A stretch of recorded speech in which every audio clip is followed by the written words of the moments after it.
சுமார் 12,000 கோடி இழப்பீட்டு விவசாயிகளுக்கு பெற்று தந்திருக்கிறோம். இந்திய சரித்திரத்திலேயே ஒரு மாநிலம் அண்ணா திமுக ஆட்சியில தான் அதிகமா விவசாயிகளுக்கு பயிர் காப்பீட்டு திட்டத்தின் மூலமாக இழப்பீட்டு தொகையை பெற்று தந்த ஒரே அரசாங்கம் அண்ணா திமுக அரசாங்கம். இப்படி ஏதாவது ஒரு திட்டத்தையாவது நீங்க செயல்படுத்திருக்கீங்களா விவசாயிகளுக்கு?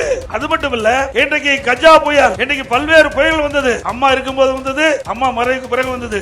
அப்படி புயலால் பாதிக்கப்பட்ட அந்த விவசாயிகள் பயிரிட்ட பயிர்கள், அது எந்த பயிராலும் சரி, பருத்தியா இருந்தாலும் சரி, நெல்லா இருந்தாலும் சரி, கரும்பா இருந்தாலும் சரி, ஆக என்ன விவசாயிகள் பயிரிட்டுறாங்களோ அந்த பயிருக்கு ஏற்றவாறு நிவாரண தொகையை அனைத்து இந்திய அண்ணா திராவிட முன்னேற்ற கழக அரசு முறையாக கொடுத்தது. நீங்க பாத்தீங்கன்னா ஒரு விவசாயிக்கு 2.5 ஏக்கர் அளவுக்கு தான் அந்த நிவாரண தொகை வழங்க முடியும். ஆனா அனைத்து இந்திய அண்ணா திராவிட முன்னேற்ற கழக ஆட்சியில விவசாயிகள் எவ்வளவு நிலம் இருந்தாலும், எவ்வளவு சேதமடைந்தாலும் சேதத்தை கணக்கிட்டு ஏக்கர் கணக்கத்தை கணக்கிடாமல் முழு நிவாரண தொகையும் வழங்கிய ஒரே அரசாங்கம் அதிமுக அரசாங்கம்.